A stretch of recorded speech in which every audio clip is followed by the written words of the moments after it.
Hello friends, எல்லோரும் எப்படி இருக்கீங்க? இந்த வீடியோவில் உங்களுக்கு ஒரு ஸ்மால் டிப்ஸ் சொல்கிறதுக்கு தான். என்ன அப்படின்னா, நம்ம நிறைய நோட்ஸ் நிறைய எடுத்து வச்சுக்கிட்டே இருப்போம் வேறு நோட்டில்.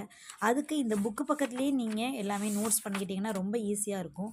ஸோ அதுக்கு இந்த மாதிரி ஸ்டிக்கி நோட்ஸ்ன்னு சொல்லி கடையில் விற்கிது. ஓகேங்களா? ஸோ இது ஒட்டி வைக்கிற மாதிரி தான். ஓகே. ஸோ இதை நீங்கள் வாங்கிக்கிட்டீங்க அப்படின்னா, இப்போ உங்களுக்கு புக்கிலே தேவையில்லாத இடம் இல்லை இந்த மாதிரி பிக்சர்லாம் எக்ஸ்ட்ரா இருக்கும் பார்த்தீங்களா? ஸோ இந்த இடத்துலலாம் அந்த ஸ்டிக்கி நோட்ஸ் நீங்கள் இது பண்ணிக்கலாம். இங்கே பாருங்கள். இப்போ இது நம்ம ஒன்ஸ் படிச்சுட்டு இந்த இடம்லாம் இருக்குது பார்த்தீங்களா?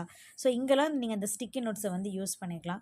உங்களுக்கு திடீர்னு நீங்கள் நல்லா படிச்சுட்டீங்க, ஒன்ஸ் ரீகால் பண்ண போகிறீங்க அப்படின்னா இந்த ஸ்டிக் நோட்ஸை நீங்கள் தாராளமாக யூஸ் பண்ணிக்கலாம். ஓகேங்களா?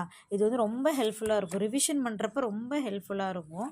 ஏன்னா நமக்கு ஆர்டர் படி கால வரிசைப்படி இந்த மாதிரி தான் கேட்குறாங்க. ஸோ அப்படி கேட்கும்போது நம்ம இந்த ஸ்டிக்கி நோட்ஸு சில நோட்ஸ்லாம் டக்குன்னு எடுத்து வச்சிருந்தோம் அப்படின்னா நமக்கு ரொம்ப யூஸ்ஃபுல்லாக இருக்கும். ஓகேங்களா? ஸோ இதை ட்ரை பண்ணி பாருங்கள்.